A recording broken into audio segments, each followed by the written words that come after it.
Hey, thanks for being here. Welcome to my talk, Securing the Cold Chain, Securing the Service-to-Service Cold Chain Patterns and Protocols. Hey, hold on, I gotta do a Josh Long thing here. This is kind of cool. All right. Okay, so who here has struggled to secure their services? Like security is, you have to do it, but it's not your favorite topic. Raise your hand. All right, I'm gonna raise two hands because, it is a tough topic. So my goal today is to kind of help you make sense of one of the most difficult security problems that I've been up against, and it's only taking me like 2.5 years to put together this deck. I think this is about the 4th time I do this deck. It takes about an hour and a half, but we only have 45 minutes. So I'm going to go through this at pace. If you have any questions afterwards, I am happy to discuss and answer them. I do have a talk right after this one on Azure Spring Apps, and maybe I'll see you there, but I'll be around to talk security anytime you want today. So what I want to take today, the approach, is to basically distill the problem that we're up against, explore the different ways of solving this problem, and then map those ways to different approaches for solving it. My goal is to have you be able to do your own trade-off analysis for your specific situation. So a little bit about myself. I've been a software developer since 1995 and a code janitor since 2014. The code janitor title, I got it because I really actually enjoy looking at really old code bases and helping my customers figure out how to modernize them. I work for VMware.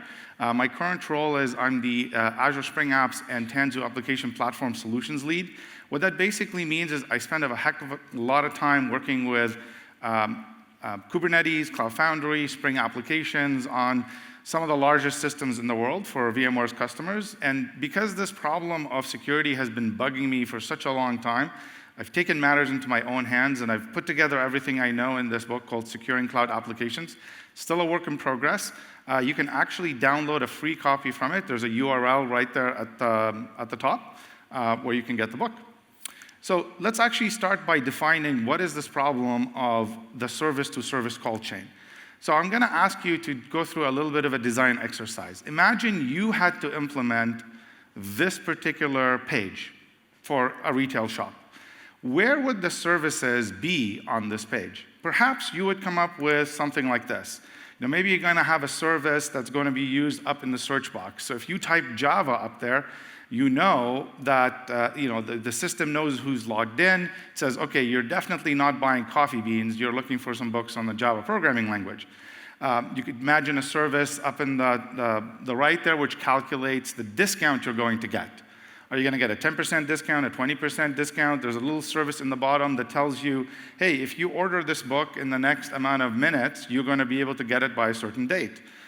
There's the little page that lets you preview what's in the book. So you can see some pages, but not all of them, right? Does this make sense to folks? Raise your hands if it does. These might be some services on the page. So if we were to actually plot those pages, we might have something that looks like this. User comes in, request goes to the product page. From the product page, you might call the book the book details service. You might call the pricing service, which might turn around and call the buying habits service to see, like, are you an impulsive buyer who buys things if you see a big discount in red color, or do you take your time, put it in the shopping cart, and wait till they send you an email before you buy it?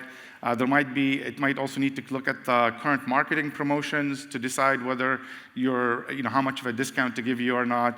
The delivery service might need to call the shipping service, which might need to call FedEx and Canada Post and UPS to figure out where to send the request to. So raise your hand if you have this kind of call chain in your application or work. Okay, very good. Now, in order for us to secure this call chain, and that's what this talk is about. What are all the different ways that you can secure this? Now, in order to secure the call chain, you need to know identity, like who is actually on the other side. But there are actually two definitions of identity you want to be aware of. The first one is service identity, okay? So for example, if you're the inventory service, do you really care that Adib is on the other side who's trying to buy a book? No, but you do care that you're being called by a service that's allowed to ask for what the current inventory amount is. So this is the problem of service identity. On the other hand, if your user identity for some services, say for example payment, you may in fact want to know who the user is on the other side before you charge their credit card.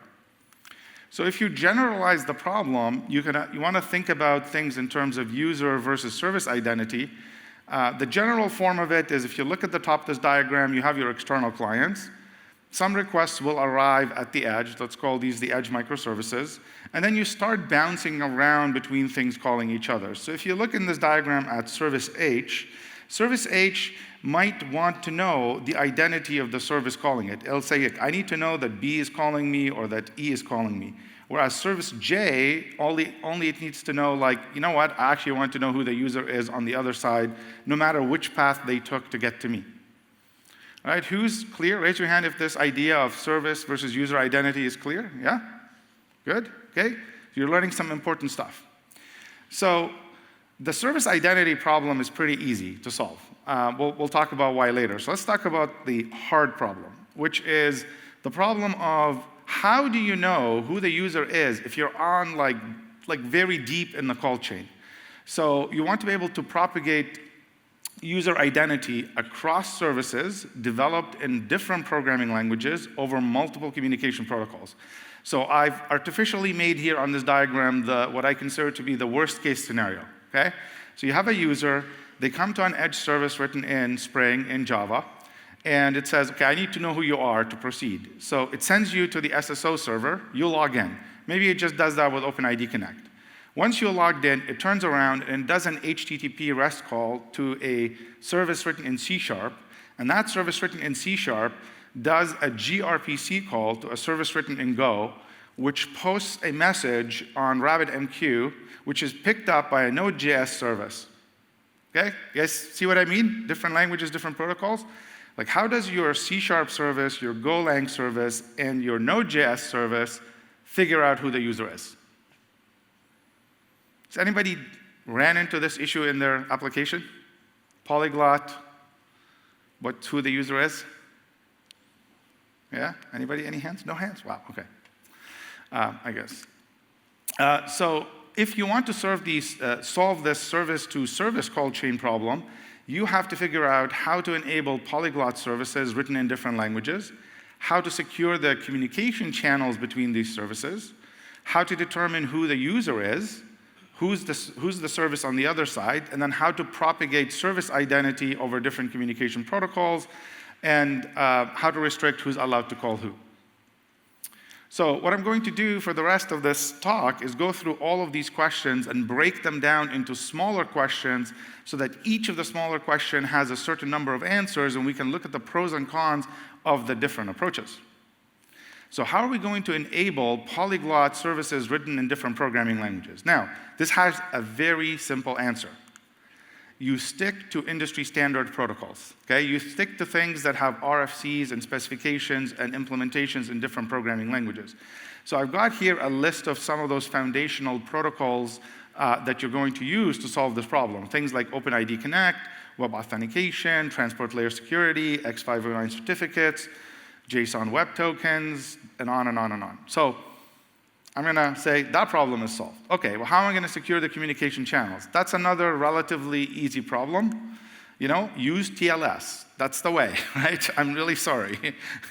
And unfortunately, you might say, but TLS is hard, and I'm just a developer, and every time I have to configure TLS, my hair falls off. I go to Stack Overflow, I copy and paste something, and I jiggle my YAML files and my XML files until it works, and then I forget about it, and then I remember again 2 years later when the certificate expires. I have bad news for you. You got to learn TLS. This is why, the next chapter of the book that's coming out is very much targeted on that. If you read the free content that's out there, it'll prepare you for wrapping your head around TLS. So as a backend developer, let me ask you a question. How many here have an understanding of a mental model of how HTTP requests are processed in a Spring application? Like, you know what an HTTP request is? Raise your hand. You know what a session is. You know that requests go to threads, right? And that model helps you think about how to build your application. So my argument is that as a developer, you should have an equivalent mental model for how TLS works. If you have that mental model, you're not going to have any issues debugging stuff in TLS. No exception is difficult. The way I like to think about it is imagine you get a Java X connect bind exception, port 8080 is already in use, and you're like, you don't even know what a port is. Like that happens when you're brand new, but it's like, oh no, what do I do? You learn the concept of ports and TCP/IP, and then you'll never get stuck on that. It's the same with this stuff. So what's the list of things you should know about a TLS? You should know what a certificate is.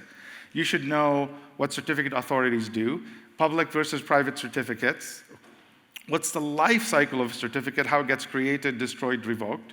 How to determine if a certificate can be trusted or not. What's mutual TLS?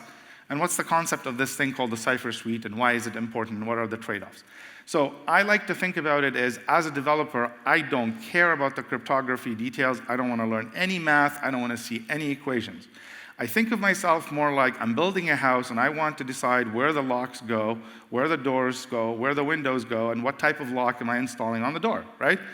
And so you need to understand these things and their properties. By the way, that's like a really fantastic interview question I always ask people when I interview them. Can you explain to me how to get a certificate? What's the process? A lot of people don't make it through that question, unfortunately. All right, so let's now move on and talk about how do we know who the user is on the other side, because that's where the call chain originates, with people or machines. Unfortunately, our users kind of typically want different types of authentication. So somebody might say, look, I just want to use the thumbprint on my phone. Somebody else might be like, I want to use my Face ID. Somebody else says, I want to log in with Facebook or my Google account or whatnot. And some other person might be like, hey, I just want to log in with a plain old username and password. So how do we accommodate all of those things? Well, the answer is pretty simple. There's only two things you should become aware of as a developer, as a Spring developer. Number one is OpenID Connect, because that's kind of emerged as the industry standard at this point. Practically every security product supports it, and you can always log your users in using OpenID Connect. Spring Security makes this trivial. You typically just have to add a few YAML lines of configuration to your YAML file, and you're done. Now, here's what's hard about using Spring Security and OpenID Connect. It's if you don't know what OpenID Connect is and you don't understand the protocol. So as a developer, if you know the concept and the protocol, the detailed implementation is usually quite trivial. The other thing is something called web authentication, which, raise your hand if you've never heard of web authn. If this is the first time you hear about it, okay? So let's do a thought experiment. Let's say you built an application and you followed all the secure best practices, and then you hired a security firm which went through every line of code you wrote and checked that you didn't make any security mistakes to the best of their abilities. And you went and you trained all your users that they have to use complex passwords, and they're not allowed to write them on sticky notes and put it under the keyboard. And you also added two-factor authentication to the application, like the little authenticator token rotator thing or an SMS or something like that. So the question is, how do you break into this application? Can somebody throw out an answer? Sorry? Hijack the session, but can't be done. You've secured all of that. The tech is like impenetrable. For now, let's say. What would you do if you couldn't attack the technology? Exactly, you just attack the humans. Because the humans can't be upgraded, right? So what you do is you build a website that has the same login screen as the bank or whatever is your app. You trick the human to go to that site, and then you trick them to enter their password. Once you've tricked them into entering their password, what do you think they're going to enter next? The one-time token, right? Because they think that, hey, I'm on the legitimate site. And then you take their one-time token, you log into whatever you're going to log in with, and you do whatever nefarious things you wanted to do with their stolen information. So point here is all humans can be phished. Like, we've all watched those Hollywood movies where, they're going to break into the super secret vault and somebody ends up breaking in because they dress up like the delivery man and they just walk straight in, right? That's kind of what phishing is all about. So we need a phishing-resistant authentication technology, one where we're not counting on the human to actually understand that they're on the wrong website. We want the authenticator to do that. So luckily, there's lots and lots of options. These are some examples of devices. Like there's 3 variations of YubiKeys on my left and a Google Titan key on the right.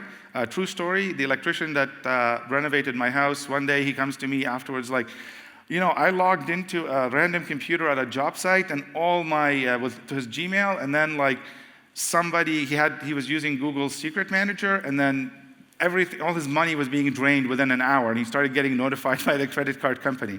Now, when I saw him afterwards, he's like, look, I got this Titan key now. I had to explain to him why he needed something like this. The thing about these Titan keys or these like YubiKeys, these cross-platform keys, they work incredibly well, and they're ubiquitous. Now, all of you have an authenticator in your phone. I assume most people here have like a newish phone. So for example, if you have a Mac and you use your thumbprint, that thumbprint thingy actually supports the web authentication protocol. Now, in the interest of time, I'm not actually going to do a demo of this, but if you have time, go to this website, webauthn.io, and you can go through what it's like to use web authentication, just to experience it for yourself. It's fantastic. It doesn't, you can get rid of passwords when people are signing up for an account and kind of get that password going later. So how do these phishing authenticators work? What they do is the actual physical device generates a private-public key pair, and the private key never, ever leaves that physical device. So if I have a YubiKey, my private key is in there. Then when you register it with a website like GitHub. By the way, GitHub supports this, Google Cloud supports this, AWS supports this, GCP, everybody supports this. What will happen is that the public key is given to your web application, and your web application is then, when somebody comes back to log in, you can ask them, it'll basically say, hey, I want to log into test.com or example.com. That request will go to the physical authenticator, which will search its internal hardware for, is there a public key that goes with, a private key that goes with the public key that was presented by the web app? And if there is, it works. So there's really 2 things here. There's something called the CTAP, which is the low-level protocol that's actually used to talk to the hardware authenticators. And there's a very friendly JavaScript API called WebAuthn API. And practically, last time I checked, was like 94% of web browsers support it. So this is something you can use today. Now, who has one of these authenticators turned on for their GitHub? Raise your hand. Okay, only like a few people. You should all go to the GitHub settings for security and turn that on.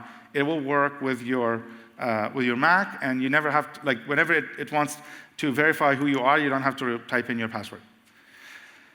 This is just another example that shows here that your code on the server side, you write it in Spring Boot, Java, whatever you want. You communicate with some JavaScript that runs in the browser. That JavaScript calls the web browser, which then actually talks to the hardware itself. I actually have some demo code that shows you how to do this with Spring. And that particular project has both an example using WebAuthn and an example using the Spring authorization server. I did a workshop on it last year at this conference. So with that, let's now talk about the next problem, which is service identity. All right, if we want to know who is on the other side, that's somewhat of an easy problem in that you don't have to propagate the identity of the service down the line. You just need to know who's calling you, which presents you with 4 separate problems that you have to solve the service identity problem. Number 1, what document format should be used for services to identify themselves to another service? 2, who issues this identity document?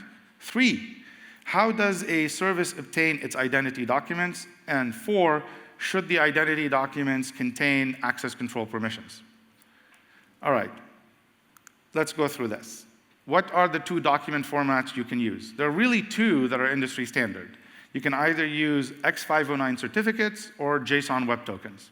So let's kind of put them side by side and compare to see what is the right approach. So the X509 certificates and JOTs, X509 is a binary data format. JOTs are a JSON object. Both can be stored as headers in HTTP by base64 encoding them. Both are IETF standards. One became a standard in 1999, one is in 2015. All languages support them. Lots of other standards use them. You know, they have well-defined validation algorithms. So that kind of makes them look almost the same. But there are differences. So what's the differences between them?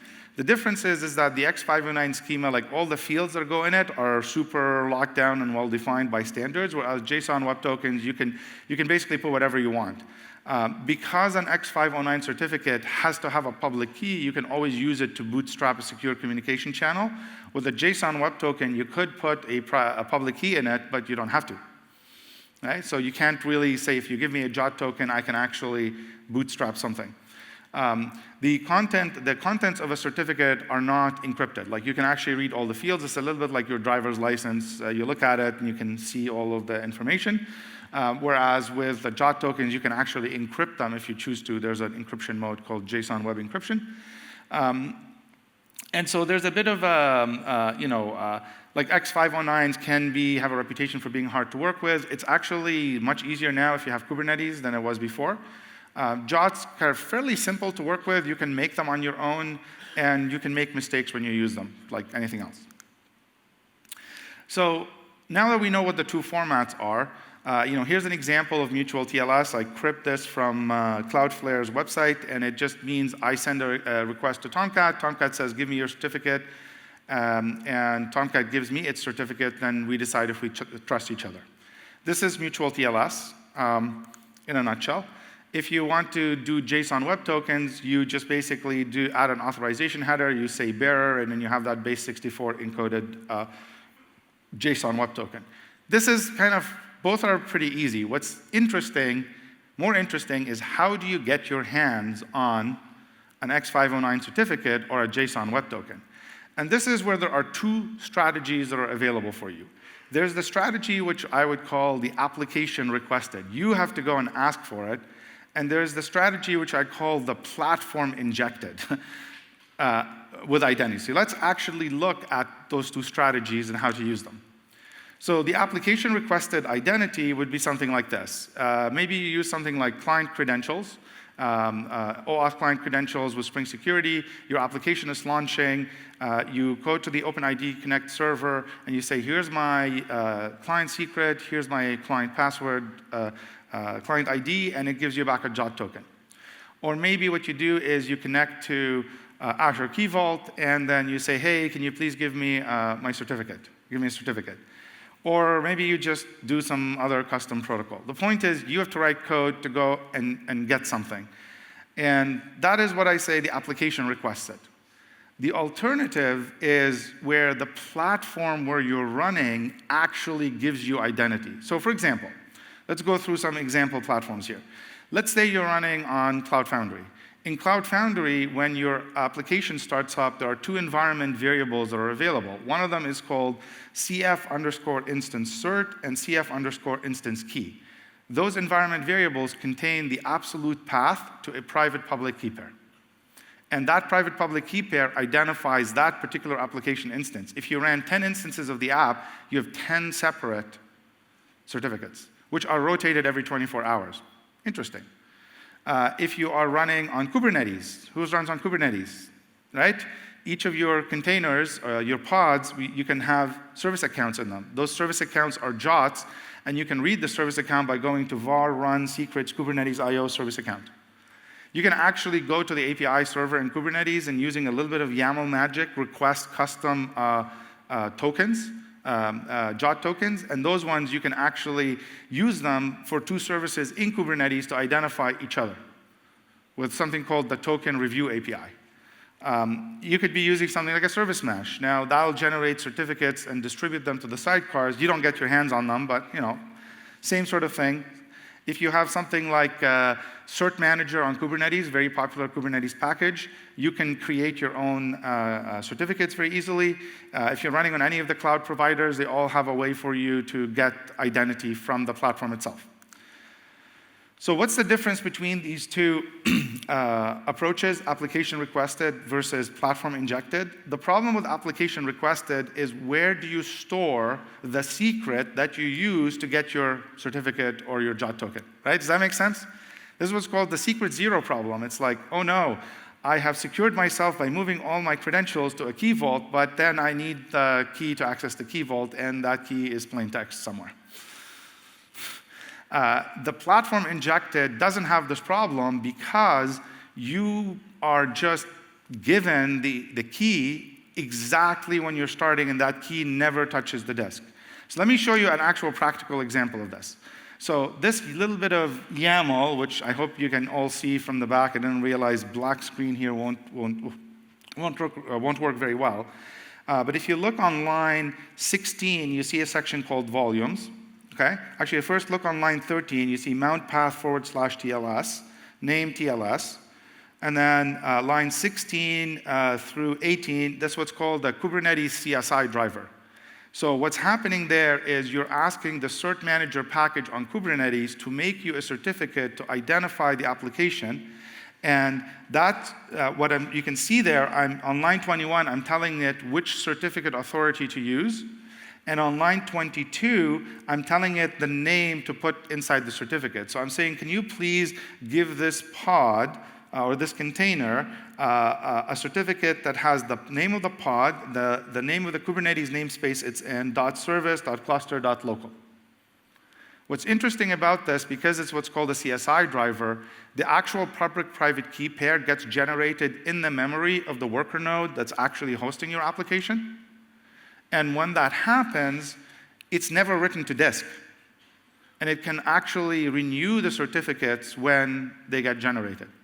All right, raise your hand if this idea of platform-injected identity is starting to make sense.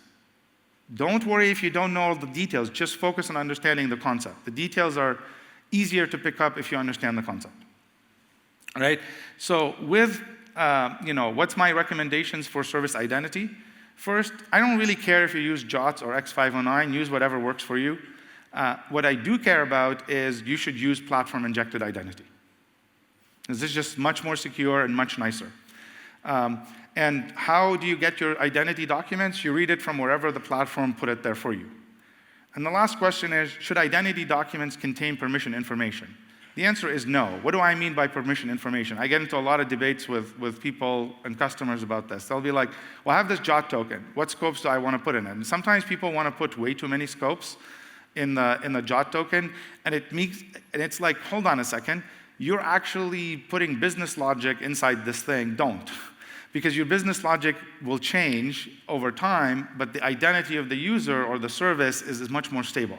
So personally, I am much more biased to don't put permission logic in these documents. Instead, you should just let them be identity documents and nothing more. Big takeaway point, if you don't learn anything today, just remember this thing. Prefer platform-injected identity over other forms of identity. All right, let's move on to propagating user identity, and how do you do that? I have terrible news for you.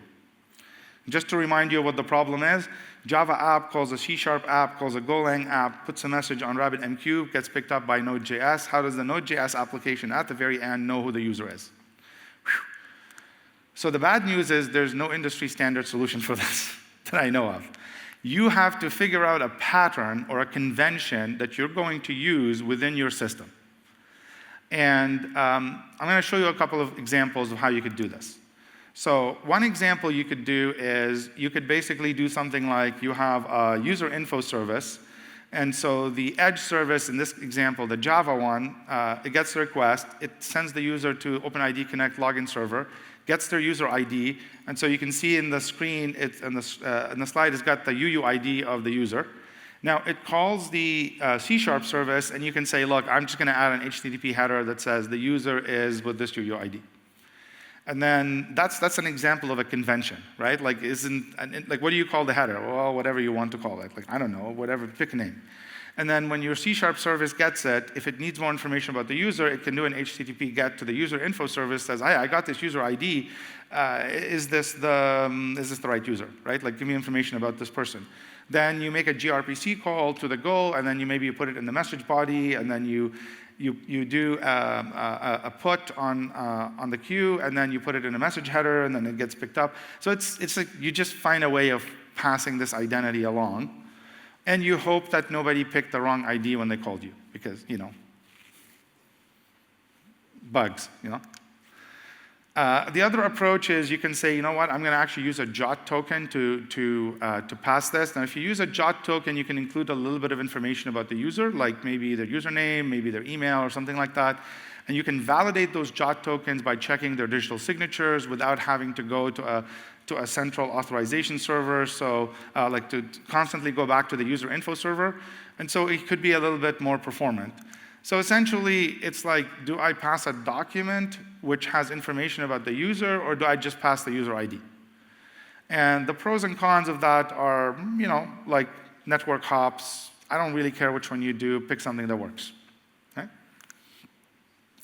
So the next question is, okay, let's say I have an application, and I go like, A is going to call B is going to call C. A knows who the user is. We can see here like an orange-looking token. And A just passes it down, and B passes it down. That's called token relay. It's very simple to implement. It's not the most secure thing in the world. If somebody steals that orange token, doom and gloom. I mean, I think there was a recent token stealing thingy that actually was pretty nasty. But you know what? What are you implementing, right? It depends. Security is all about risk. Does anybody here have any armed guards that protect their house? No, probably not. But if you were like the president of the United States, you have armed guards protecting your house, or if you're like a billionaire or something like that, I guess. So the level of security has to match the level of requirements that you have. It's a very important thing to keep in mind. So another thing you could do is what's called token exchange, whereby the A service is going to go and say, hello, I'm the A service, give me a token. So it gets the gray token, then it takes the gray token, it goes to the auth service and says, hey, I am A, I would like to call B. And so the auth service gives it a blue token, and then it uses that blue token from A to call B. And then B turns around and goes to the auth service again and says, I would like to call C. And here's my blue token, can you give me a red token that I can use to call C, right? So with this approach, you get a lot more security, but it's also a lot harder to implement. You have to decide which one you do. So I promised you patterns and protocols, right? I hope I'm delivering on that for you so far. All right. So now what I want to do is take a step back and look at, all right, we've learned the patterns and protocols. What are these various tools that are out there, and how can I actually turn this into something in my application? So I think you can actually solve this problem using a lot of existing technology that's out there. So for example, you could solve this at the framework level. You can say, you know what, all I have is just Spring, and that's it. Or PHP, or whatever is the PHP framework equivalent of Spring. Or Ruby on Rails. And you'd be like, can I actually implement all these patterns just using plain Spring? The answer is yes, you can. You're going to have to write lots of code, though. You can say, okay, let's say if I add an API gateway into the picture, does my life become easier? Yes, it does. So you can start introducing more tools, from framework to API gateway, to adding a platform like Cloud Foundry or Kubernetes, to adding a service mesh, to adding an identity provider. So what I've mapped for you here are like things from the Spring ecosystem. So you have Spring Cloud Gateway for the API gateway. Platform, Cloud Foundry, Kubernetes are reasonable options these days. For service mesh, you can pick your poison. And for identity provider, we've got a Spring authorization server from the ecosystem. So let's go through, and because this is a Spring-oriented conference, I want to look at what the different projects in Spring bring to the table and how you can combine them together. So first, we have the Core Spring framework. What are we getting from Core Spring? We're getting that composable model that we all love and familiar with. We can create beans. And essentially, all the ins and outs of the Spring framework give you some ability to intercept things. So for example, if you're using REST template, you can configure the REST template to automatically propagate an HTTP header, which might have your user identity in it. And you can also, if a request comes in, you can add a filter to check that it's there. So all the ins and outs from the Spring application are fairly easy to implement in a way that the developer that's writing code doesn't have to know that all the security stuff is happening. So how does Spring Boot help? Well, Spring Boot gives you this concept of auto-configuration where just by adding something to the class path, you're able to do something with it. And so for this, if you're like, how do I do this really well? You guys got to go back to last year's conference videos and watch that presentation. That is one of the best presentations I've ever seen on how to correctly build a framework on top of Spring Boot. Yes. Oh. Thank you for putting together this presentation. Now I don't have to explain this to people. I just send them to your video. So that's that. So then the next step in the Spring puzzle is you've got your Spring framework, you've got your Spring Boot, now you add Spring Security. Now within the Spring Security world, you're going to get out of the box super awesome support for OpenID Connect. So in terms of the user logging in and you're sending them to an SSO server, easy peasy. You're getting a very easy way for you to, validate JOT tokens. If you want to write an API, you just go @resource server, and Spring Security will take care of all of that for you, and then you can rely on your pre-authorized annotations, check what permissions you have, and all of that. And then if you're using a web client, REST template, pretty easy to propagate identity. So that's Spring Security. Now here's one other project that's not as well known. Spring Web Session. If this is the first time you're hearing of Spring Web Session or Spring Session, raise your hand. Okay, just a few people. So Spring Session, if you haven't heard about it, it's a drop-in replacement. You add it to your class path, and it's going to make sure that you can externalize your session outside of the app server. So effectively, you can add Spring Session Redis, and then all your session gets stored in Redis, or Spring Session JDBC, and it gets stored in JDBC. And that means that when you are creating your application and you're scaling it, you need to track who's logged in. Just add web session to the class path and you are done. Like literally, there's no code to write. It does have some really cool advanced features. Let me kind of explain what one of those features are. It gives you a fine-grained control over how to pick which HTTP session to use for a request. So what does this mean? Who here has more than one Google account? And like with your multiple Google accounts, you click on the top right corner, and then you can switch and pick which account you want to go into. And if you look at your Gmail URL, it'll say something like $u equals to 1, $u equals to 2. So you can actually do this kind of thing with Spring Session, which is really cool. Now, you could do other stuff with it, like let's say you're building a call center application, somebody phones in and they're like, I can't transfer money between my accounts, blah, blah, blah, and you want to give like a customer support agent the ability to impersonate the user, but you want to kind of track it and control it and all that type of stuff. You can use that with Spring Session. Okay? So check it out if you haven't looked into this project. The next one is a new project in Spring called the Spring Authorization Server. And this is a way for you to create your own OpenID Connect server. So it takes care of implementing all of the actual RFC protocols related to it. What you do is you bring your own stuff to it. Like let's say, for example, I once had a customer with this problem. They're like, they were a finance organization and they had an application that their customers would use. Let's say you went to a small furniture store in Barcelona and you love their furniture and you decide to buy a whole bunch of it, but unfortunately it's 50,000 euros. And you're like, you don't have 50,000 euros. So what you'd like to do is make monthly payments against that.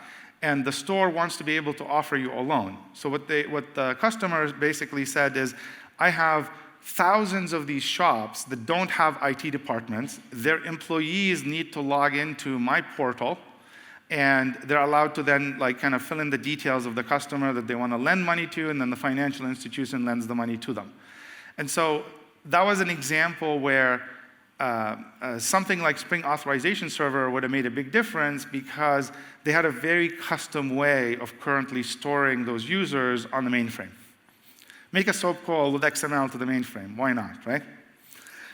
So this project's been GA since December of 2022, so it's fairly new. If you remember the link I gave you earlier with web authentication, you can find some examples there that are fairly well documented on how to use the authorization server. The last project from the Spring ecosystem that can help you solve this is Spring Cloud Gateway, which is a very fast API gateway, and it has, for example, a token relay filter. So one common thing you can do with it is you take Spring Cloud Gateway, you create a Spring Boot project, you add the Spring Cloud Gateway dependencies to it, you add Spring Web Session. When you add Spring Web Session, you get a replicated HTTP session between them, right? Now you can run multiple instances of your Spring Cloud Gateway and track who the user is. You then configure Spring Cloud Gateway to do the login.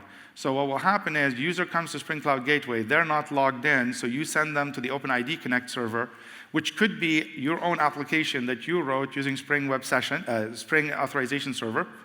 Once they've logged into the API Gateway, you can then forward the token to the resource servers that you wrote in Spring Boot that are behind it.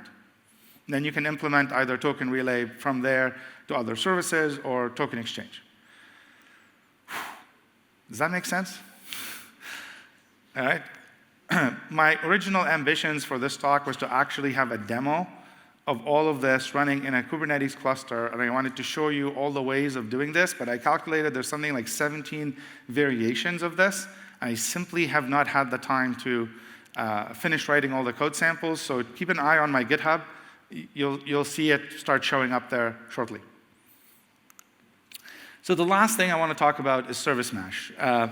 Now, service mesh is one of those things that a lot of people talk about as a silver bullet, you know, like it's going to cook you breakfast, buy flowers for your family and friends, and make you really popular with all your colleagues. No, it doesn't do any of those things. But service mesh is a platform technology where what you're basically saying is that things aren't allowed to talk to each other anymore. So if my service A wants to talk to service B, it's going to go to localhost, talk to this sidecar, which talks to another sidecar.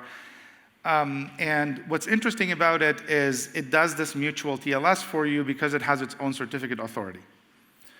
And it also has these ingress gateways and egress gateways and lots of YAML in order for you to become a true enterprise YAML architect, okay? If you want to become an enterprise YAML architect, use Kubernetes and service mesh. You'll do nothing other than YAML all day long. So it isn't, the message here is that I don't have time to get into all the details of service mesh. I'm not, what I encourage you to do is to study up all these options. And I'll go back here to kind of wrap up and see if anybody's got any questions and say, there are many ways you can solve these problems. You can solve it at the framework level. You can solve it using a framework plus an API gateway, framework plus API gateway plus platform, plus service mesh, plus identity provider, right?